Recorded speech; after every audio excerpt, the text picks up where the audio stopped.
ಹೇಳಿರೋದೆಲ್ಲ ಮರ್ತಾಗ್ತಾ ಬಂತು. ಅವ್ರು ಯಾರೋ ನೋಡ್ಕೊಂಡು ಹೇಳಿದ್ರು, ಅವ್ರಿಗೆ ಕೊಟ್ಟರು, ನಮ್ಗೆ ಇಲ್ಲಿ ಮೃದಂಗ ಸರಿಯಾಗಿ ಅನಿಸಿಲ್ಲ, ನಮ್ಮ ಹುಡುಗ ಫೇಲ್ ಆದ. ಈ ತರದ ಹಲವು ನೆಗೆಟಿವ್ ಥಾಟ್ಸ್ ಬರ್ತವೆ. ನಾನಾಗ ಯೋಚನೆ ಮಾಡಿದೆ, ಇದು ಹಿಂಗೆ ನಾವು ಇಂಟರ್ನ್ಯಾಷನಲ್ ಲೆವೆಲ್ ತಗೊಂಡ್ರೆ ಹೆಂಗಿರುತ್ತೆ. ಈ ಧೋನಿ ಮನೆ ಮೇಲೆ ಕೊಹ್ಲಿ ಮನೆ ಮೇಲೆ ಕಲ್ಲು ಹಿಡಿತಾರಂತೆ. ಅವಾಗ ನನ್ಗೆ ಓ ಯಾಕೆ ಹೊಡಿತಾರೆ ಅಂತ. ಆದ್ರೆ ನಾನು ಅನ್ಕೊಂಡೆ, ಯಾರೇ ನಾವು ಸ್ಟ್ರಾಂಗ್ ಇದೀವಿ, ನಮ್ಮ ಉದ್ದೇಶ ಏನು, ನಿನಗೆ ಸ್ಟೇಜ್ ಕೊಡಬೇಕು, ನೀವು ಬೇಕಾದ ಆಟ ಆಡಿ ಅಂದ್ಬಿಟ್ಟು ವಿ ಚೇಂಜ್ ದಿ ಸ್ಟ್ರಾಟಜಿ. ಏನಪ್ಪ ಸ್ಟ್ರಾಟಜಿ ಅಂದ್ರೆ, ಇವತ್ತು ನಾವು ಯಾರೆಲ್ಲ ಆಡ್ತಾ ಇದೀವಿ ಇದಕ್ಕೆ ನಾವು ಅಸೆಸ್ಮೆಂಟ್ ಅಂತ ಮಾಡ್ತೀವಿ. ಅಸೆಸ್ಮೆಂಟ್ ಅಂತಂದ್ರೇನು, ನಿನ್ನ ಪರೀಕ್ಷೆ ನಿನ್ನ ವಿರುದ್ಧವೇ. ನೀನು ಯಾರ ವಿರುದ್ಧನೂ ಆಡ್ತಾ ಇಲ್ಲ, ಯಾವ ಟೀಮ್ ವಿರುದ್ಧನೂ ಆಡ್ತಾ ಇಲ್ಲ. ನೀನ್ ಹೇಗೆ ಕೂತ್ಕೋತೀಯಾ, ನೀನ್ ಹೇಗೆ ಡ್ರೆಸ್ ಅನ್ಸಿದೆ, ನೀನ್ ಹೇಗೆ ತಾಳ ಹಾಕ್ತೀಯಾ, ನೀನ್ ಹೇಗೆ ಶ್ರುತಿ ಹಿಡಿತೀಯಾ ಅನ್ನೋದು ನಿನಗೇ ಪರೀಕ್ಷೆ ಬಿಟ್ರೆ ನೀನ್ ಯಾರ ವಿರುದ್ಧನೂ ಚಾಲೆಂಜ್ ಮಾಡೋದು. ಸೊ ಅಸೆಸ್ಮೆಂಟ್ ಅನ್ನೋ ಕಾನ್ಸೆಪ್ಟ್ ಅಂದ್ವಿ. ಅಂಡ್ ಸೆಕೆಂಡ್ ಥಿಂಗ್, ಹಾಡೋರೆಲ್ಲರೂ ಚೌಡೇದಲ್ಲಿ ಹಾಡ್ತಾರೆ, ಎಲ್ಲರಿಗೂ ಅವಕಾಶ. ಆಯಾ ಶಾಲೆಗಳಿಗೆ ಒಂದೊಂದು ಅರ್ಧ ಗಂಟೆ ಅವಕಾಶ ಕೊಡ್ತೀವಿ. ಸೊ ನೋ ಡಿಸ್ಕ್ರಿಮಿನೇಷನ್, ನೀನು ಸೋತೆ, ನೀನು ಗೆದ್ದೆ, ನೀನು ಸೋತೆ, ನಿಂದು ಶ್ರುತಿ ಹೋಯ್ತು, ನಿಂದು ಇಲ್ವೇ ಇಲ್ಲ. ನಿಮ್ಮ ಪೇರೆಂಟ್ಸ್ ಮುಖಕ್ಕೆ ನಿಮ್ಮ ಮಕ್ಕಳದ್ದು ರಿಸಲ್ಟ್ ತೋರಿಸಿ. ಅದಕ್ಕೆ ನಾನು ಮೊದಲಿಂದ ವಿಡಿಯೋದಲ್ಲಿ ಹೇಳ್ತಾ ಇದ್ದೀನಿ, when you are singing hear you sing your best. ಯಾಕೆಂದ್ರೆ ನಿಮ್ಮನ್ನ ನೀವು ಬೆಳೆಸ್ಕೊಳ್ಳೋಕೆ ಅಷ್ಟೇ, ಸುಮ್ಮನೆ ಯಾ ಬಂದಿದೆ ನೋಡ್ಕೊಂಡು ನಮ್ಮ ಪಾಡ ಒಂದು 4 ಹಾಡು ಕೊಡ್ಕೊಂಡೋಗೋಣ ಅನ್ನೋದಿಲ್ಲ. ನಮ್ದು ಬೆಸ್ಟ್ ಮಾಡಿದಾಗ ಅಸೆಸ್ಮೆಂಟ್ ಮಾಡೋದು ನೋಡ್ತಾರೆ, ಇವರು ತಾಳದಲ್ಲಿ ಓಕೆ, ಡ್ರೆಸ್ ಸೆನ್ಸ್ ಕಡಿಮೆ, ಅಕಂಪನಿಮೆಂಟ್ ಜೊತೆಗೆ ಹೇಗಾಗ್ತಾರೆ. ನಾವು ಅಸೆಸ್ಮೆಂಟ್ ಹೇಗೆ ಮಾಡಿದೀವಿ ಅಂತಂದ್ರೆ, ಅಸೆಸ್ಮೆಂಟ್ ಶೀಟು ಜೆ ಸುಧಾಸು ಬಾಲಮುರಳಿ ಕೃಷ್ಣ ಅವರು ಅವ್ರನ್ನ ಅಸೆಸ್ ಮಾಡೋದು ಪವರ್ಫುಲ್ ಆಗಿದೆ. ಆ ತರದ ಒಂದು ಒಳ್ಳೆ ಟೂಲ್ ಅನ್ನು ನಮಗೆ ರಾಷ್ಟ್ರೀಯ ಅಕಾಡೆಮಿಯವರು ಮತ್ತೆ ನಾದನ್ ಸರ್ ನಮಗೆ ಕೊಡ್ತಿದ್ದಾರೆ. ಅದನ್ನ ಅಸೆಸ್ ಮಾಡ್ತಾರೆ ಅಷ್ಟೇ. ಈ ಅಸೆಸ್ಮೆಂಟ್ ಮಾಡಿದ್ದನ್ನ ನಿಮಗೆ ಚೌಡಯ್ಯ ಹಾಲಲ್ಲಿ ವೇದಿಕೆ ಮೇಲೆ ಕೊಡ್ತಾರೆ. ಅವತ್ತು ನಿಮ್ಮೆಲ್ಲರಿಗೂ ಒಂದು ಮೊಮೆಂಟೋ ಸಿಗುತ್ತೆ. ಇವತ್ತು ನಿಮ್ಗೆಲ್ಲರೂ ಸರ್ಟಿಫಿಕೇಟ್ ಸಿಗುತ್ತೆ. ಸೊ ಇದು ಈ ಕಲಾ ಸೌರಭ ದ್ರೋಣಾರ್ಜುನ ಲೀಗಿನ ಒಂದು ಫಾರ್ಮ್ಯಾಟ್. ಹೀಗಾಗಿ ಈ ವರ್ಷದಿಂದ ನಮಗೆ ತುಂಬಾ ಒಂದು ದೊಡ್ಡ ವಿಷಯ ನನ್ನ ಹತ್ರ ಹಂಚ್ಕೊಳ್ಬೇಕು ಅಂತಂದ್ರೆ, ಕಲಾ ಸೌರಭದ 13 ಫ್ರಾಂಚೈಸಿ ಬ್ರಾಂಚಸ್ ಬೆಂಗಳೂರಿನಲ್ಲಿದೆ. ಮೈಸೂರಿನಲ್ಲಿ 2 ಇದೆ, ಬಳ್ಳಾರಿಯಲ್ಲಿ 1 ಇದೆ. ಯಾಕೆ ಹೇಳ್ತಾ ಇದ್ದೀನಿ ಅಂತಂದ್ರೆ, ನಾನು ಆರಂಭದಲ್ಲಿ ಹೇಳಿದೆ 20 ವರ್ಷದಿಂದ ಪಾಠ ಮಾಡ್ತಾ ಇರ್ತಾರಲ್ಲ, ಇವತ್ತಿನ ತನಕ ಅದೇ ಹೇಳ್ತಿರ್ತಾರೆ. ಹಾಗೆ ಮೇಡಮ್ ನೀವು ಬಂದ ಅಯ್ಯೋ ನಾನು ನಮ್ಮ ಮಕ್ಕಳ ಮುಂದೆ ಹೀಗೆ ಅಂತ ಇರ್ತಾರೆ. ಆದ್ರೆ ಇಲ್ಲಿ ವಾಟ್ ಈಸ್ ಯುವರ್ ಕ್ರೆಡೆನ್ಷಿಯಲ್ಸ್? ಕಳೆದ 6 ವರ್ಷದಲ್ಲಿ ಕಲಾ ಸೌರಭದ ಕ್ರೆಡೆನ್ಷಿಯಲ್ ಏನು ಅಂದ್ರೆ 13 ಬ್ರಾಂಚಸ್, ಮೋರ್ ದ್ಯಾನ್ 25 ಜನ 2.5 ಗಂಟೆಗಿಂತ ಕಚೇರಿ ಮಾಡೋ ಲೆವೆಲ್ ಅಲ್ಲಿ ಇದ್ದಾರೆ ಅನ್ನುವಂತಹ ಕ್ರೆಡೆನ್ಷಿಯಲ್ ನಮ್ದು. ನಂದು ಅಂತ ಹೇಳ್ತಿಲ್ಲ, ನಮ್ದು. ಒಬ್ಬ ಪಾಠ ಮಾಡೋನಿಗೆ, ಒಬ್ಬ ಗುರುವಿಗೆ ಒಂದು ವಿಷನ್ ಇರಬೇಕು. ಸುಮ್ಮನೆ ಬಂದವ್ರಿಗೆ ಪಾಠ ಮಾಡ್ಕೊಂಡು ಹೋಗ್ತೀನಿ ಅನ್ನುವಂಥದ್ದು ವಿಷನ್ ಅಲ್ಲ.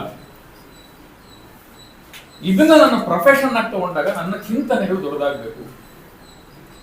ಕಳೆದ ವರ್ಷ 100 ಜನ ಸ್ಟೂಡೆಂಟ್ಸು ಭಾಗವಹಿಸಿದ್ರು ಇಡೀ ಬೆಂಗಳೂರಿನಿಂದ.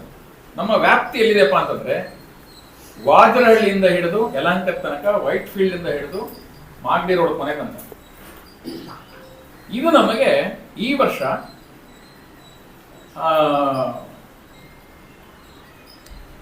ಎಲ್ಲರೂ ಒಂದೇ ಕಡೆ ಬಂದು ಸೇರುವುದು ಒಂದು ಕಷ್ಟದ ಕೆಲಸ. ಅದಕ್ಕೆ ನಾವು ಇಡೀ ಬೆಂಗಳೂರಿನ 5 ಡಿವಿಷನ್ ಮಾಡೋದು, zone: north, south, east, west and central ಅಂತ. ಫಾರ್ಚುನೇಟ್ಲಿ ಎಲ್ಲಾ ಝೋನ್ ಅಲ್ಲೂ 2 ಬ್ರಾಂಚ್ ಇದೆ. ಆವರೇಜ್ ಮಿನಿಮಮ್ 2 ಬ್ರಾಂಚ್ ಇದೆ. ಈ ಸೆಂಟ್ರಲ್ ಮಾತ್ರ 3 ಇದೆ. ಆಯಾಯ ಜನ ಎಲ್ಲೆಲ್ಲಿದ್ದಾರೋ ಅಲ್ಲಲ್ಲಿ ಮಾಡಿ ನೀವು ಇದನ್ನ ಅಂತ. ಹೀಗಾಗಿ ಈ ವರ್ಷ 5 ಕಡೆ ಆಗೋದು ಅಷ್ಟೇ ಅಲ್ಲ, ನಮ್ಗೆ ತುಂಬಾ ಒಂದು ಹೆಮ್ಮೆ ಅಂತ ವಿಷಯ ಅಂದ್ರೆ, ನನಗೆ ನನ್ನ ಹಳೆಯ ಆತ್ಮೀಯ ಸ್ನೇಹಿತ ಚಂದ್ರಶೇಖರ್ ಸಿಕ್ಕರು.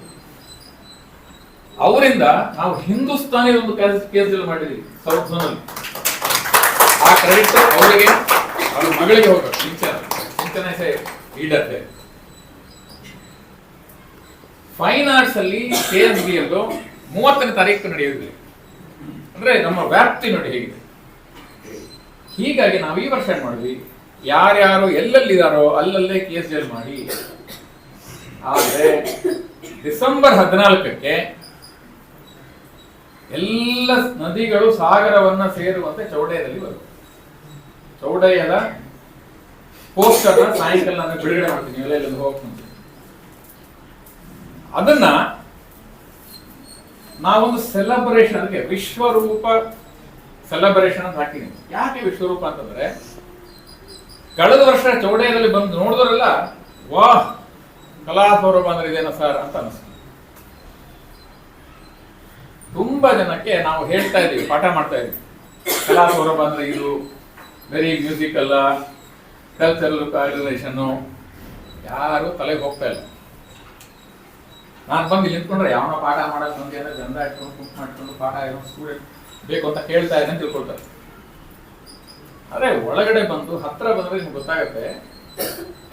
ಭಗವದ್ಗೀತೆಯಲ್ಲಿ ಒಂದು ಉದಾಹರಣೆ ಇದೆ. ಕೃಷ್ಣನಿಗೆ 1000 ಪ್ರಶ್ನೆ ಕೇಳ್ತಾನೆ ಅರ್ಜುನ. ಏನ್ ತಿರುಗ್ತಿರ ಕೇಳ್ತಿರ್ತಾನೆ. ಅಯ್ಯೋ ನಾನು ಹೇಳಿದ್ದು ಮಾಡ್ತೀಯಾ ಇಲ್ಲೋ ಅಂತ ಹೇಳಿ ವಿಶ್ವರೂಪ ದರ್ಶನ ತೋರಿಸ್ತಾನೆ. ಯಾವಾಗ ವಿಶ್ವರೂಪ ತೋರಿಸಿದ್ಮೇಲೆ ಆಗ ಶರಣಾಗ್ತಿ, ಒಬ್ಬ ನೀನ್ ಏನ್ ಹೇಳ್ತಾ ಅನ್ನುವಂತ ಕಾರ್ಯಕ್ರಮ ಚೌಡಯ್ಯದಲ್ಲಿ ನೀವು. ಯಾರಿಗೆ ಕಲಾ ಸೌರಭ ಗೊತ್ತಿಲ್ಲ, ಯಾರಿಗೆ ಮಮತಾ ಕಾರತಿಯನಿ ಗೊತ್ತಿಲ್ಲ, ಯಾರಿಗೆ ಶ್ವೇತ ಅವ್ರು ಗೊತ್ತಿಲ್ಲ, ಯಾರಿಗೆ ಶ್ರುತಿ ಭಟ್ ಗೊತ್ತಿಲ್ಲ, ಯಾರಿರಲ್ಲ, ಸುಮ್ಮನೆ ಪಾಪ ಟೀಚರು ಅನ್ಕೊಂತಿರಲ್ಲ.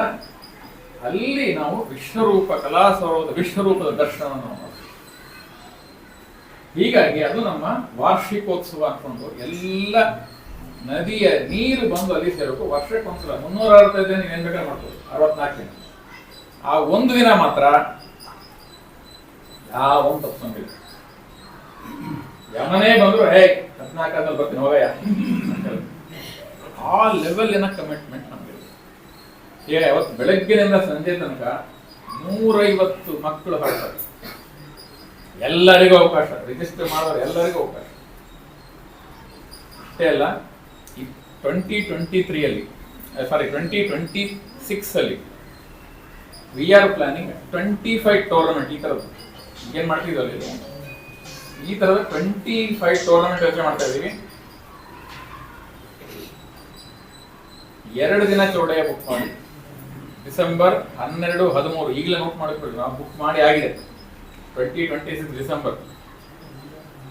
ಸೊ ಆ ಸೈನ್ಯ ಎಲ್ಲ ಅಲ್ಲಿ ಹೋಗ್ಬೇಕು ಅಂತಂದ್ರೆ ಆ ಲೆವೆಲ್ನ ತಯಾರಿ ಇಲ್ಲಿಂದ ಶುರು ಆಗಬೇಕು. ಅದಕ್ಕೋಸ್ಕರ ಇವತ್ತು ನೀವೆಲ್ಲ ಏನು ಪರ್ಫಾರ್ಮ್ ಮಾಡ್ತೀರಾ, ಯು ಗಿವ್ ಯುವರ್ ಬೆಸ್ಟ್. ನಿಮ್ಮನ್ನು ನಾವು ಚೆನ್ನಾಗಿ ಅಳತೆ ಮಾಡಿ ನಿಮಗೊಂದು ನಿಮ್ಮ ಗುರುಗಳಿಗೆ ಮತ್ತೆ ನಿಮ್ಮ ಪೇರೆಂಟ್ಸ್ಗಳು ಕೊಡ್ತಾರೆ. ನೀನ್ ಏನಿದ್ಯಾ, ನಿನ್ನ ತಾಳದಲ್ಲಿ ಎಷ್ಟು ಸ್ಟಾರ್, ಡ್ರೆಸ್ ಸೆನ್ಸ್ ಏನಿದೆ, ನೀನ್ ಹೇಗೆ ಕಣ್ಣು ಓಟ ಮಾಡ್ತೀಯಾ, ನಿಂದ ಬಾಡಿ ಲ್ಯಾಂಗ್ವೇಜ್ ಹೇಗಿದೆ, ನಗನಗದ ಆಡ್ತಾ ಇದೆಯಾ, ಮುಖ ಸೀರಿಯಸ್ ಆಗಿ ಇಟ್ಕೊಂಡು ಆಡ್ತಿದ್ಯಾ, ಇಲ್ಲಿಂದ ಹಿಡಿದು ನೀವು ಯಾವ ಸಬ್ಜೆಕ್ಟ್ ಹಾಡ್ತೀರಾ ಅನ್ನೋ ತನಕನೂ ಅಸೆಸ್ ಮಾಡ್ತಾರೆ. ಅದಕ್ಕೆ ನಿಮ್ಮೆಲ್ಲರಿಗೂ ಮತ್ತೊಮ್ಮೆ ನಾನು ಹೃತ್ಪೂರ್ವಕ ಸ್ವಾಗತವನ್ನ, ಮುಖ್ಯವಾಗಿ ಪೇರೆಂಟ್ಸ್ಗಳಿಗೆ ಮೊದಲು. ಯಾಕಂದ್ರೆ ಯಾವಾಗ ನಮ್ಮ ಪೇರೆಂಟ್ಸ್ಗಳು ನಮ್ಮ ಮಕ್ಕಳಿಗೋಸ್ಕರ ನಾವು ಹೇಳಿದ್ದನ್ನ ಬರ್ತಾರೋ ಅವರು ಮೊದಲು, ಅವರಾದ ನಂತರ ಮಕ್ಕಳು, ನಂತರ ಗುರುಗಳು. ನಿಮ್ಮೆಲ್ಲರಿಗೂ ಕೂಡ ನಾನು ಮತ್ತೊಮ್ಮೆ ಸ್ವಾಗತವನ್ನು ಮಾಡ್ತಾ, ಈ ವರ್ಷದಿಂದ ನಾವೊಂದು ಪ್ರಥವನ್ನ ಇಟ್ಕೊಂಡಿದ್ವಿ. ಪ್ರಥ, ಒಬ್ಬ ಕಲಾವಿದನಾದನು ಬರೀ ಕಲಿಯುವುದಷ್ಟೇ ಅಲ್ಲ, ಕಲೆಗೆ ಸಹಕಾರಿಯಾಗಿರಬೇಕು, ಕಲೆಗೆ ಗೌರವ ಕೊಡುವನಾಗಿರಬೇಕು, ಕಲೆಗೆ ಪ್ರೋತ್ಸಾಹ ಕೊಡುವನಾಗಿರಬೇಕು, ಕಲಾರಾಧನೆಯನ್ನು ಮಾಡುವನಾಗಿರಬೇಕು. ಅದಕ್ಕಾಗಿ ನಾವು ಈಗ ವೈಯಕ್ತಿಕವಾದಂತಹ ಒಂದು ಪ್ರತಿಜ್ಞೆಯನ್ನು ತಗೊಳ್ಬೇಕು. ನಾವು ಇವತ್ತಿನ ಈ ಕಾನ್ಸೆಪ್ಟ್ ನಮ್ಗೆ ಮತ್ತೆ ಅಳವಡಿಸೋಣ ಅಂತ ಹೇಳಿದ್ರು ಮತ್ತೆ ನನ್ನ ಆತ್ಮೀಯತೆ ಚಂದ್ರಶೇಖರ್ ಅವರನ್ನೇ. ಈ ಪ್ರತಿಜ್ಞೆ ಪ್ರತಿಜ್ಞೆ ಅಂತಂದ್ರೆ ಮನುಷ್ಯನಲ್ಲಿ 3 ತರದ್ದಿರುತ್ತೆ. ಒಂದು ಆಸೆ ಅನ್ನೋದು ಇವತ್ತು ಮಧ್ಯಾಹ್ನ CTR ಅಲ್ಲಿ ಹೋಗಿ ಕ್ಯೂನಲ್ಲಿ ನಿಂತ್ಕೊಂಡು ಮಸಾಲ ದೋಸೆ ತಿನ್ಬೇಕು ಅನ್ನೋದು ಆಸೆ. ಅಕಸ್ಮಾತ್ ಅದಾಗಿಲ್ಲ ಇವತ್ತಿಲ್ಲ ನಾಳೆ ಮಾಡ್ಬೇಕು. ಇನ್ನೊಂದು ಸಂಕಲ್ಪ ಅನ್ನೋದು ಇಂಥ ದಿವಸ ನಾನು ತಾಯಿ ಇದು ರುದ್ರ ಯಾಗ ಮಾಡ್ತಾ ಇದ್ದೀನಿ ಅಥವಾ ವಿನಾಯಕ ಚತುರ್ಥಿ ಮಾಡ್ತಾ ಇದ್ದೀನಿ ಅಂತ ಸಂಕಲ್ಪ ಆ ಒಂದು ಸಂಬಂಧ. ಪ್ರತಿಜ್ಞೆ ಅನ್ನೋದು ವೈಯಕ್ತಿಕ ಮತ್ತು ಜೀವನ ಪರ್ಯಂತ ಇರುವಂತದ್ದು. ಆ ಪ್ರತಿಜ್ಞೆನ ನಾವು ಇನ್ಮೇಲೆ ನಮ್ಮೆಲ್ಲಾ ಕಾರ್ಯಕ್ರಮಗಳಲ್ಲೂ ಹೇಳಬೇಕು, ನಮ್ಮ ಗುರುಗಳು ಹೇಳಿಕೊಡಬೇಕು, ಅದನ್ನೆಲ್ಲ ಸ್ಟೂಡೆಂಟ್ಸ್ಗಳು ಹೇಳಬೇಕು ಅಂತ ಅದನ್ನ ಲೈಫ್ ನಲ್ಲಿ ಪಾಲಿಸಬೇಕು. ಅದನ್ನ ನಾವು ಮನಸ್ಸಲ್ಲಿಟ್ಕೊಂಡು ಈ ಪ್ರತಿಜ್ಞೆಯನ್ನ ಮಾಡಬೇಕು. ಆ ಪ್ರತಿಜ್ಞೆಯ ಪ್ರತಿ ಎಲ್ಲರಿಗೂ ಸಿಗುತ್ತೆ. ಸಿಕ್ಕಿದ ಮೇಲೆ ನಾನು ಹೇಳಿಕೊಟ್ಟ ಮೇಲೆ ನೀವು ಹೇಳಬೇಕು.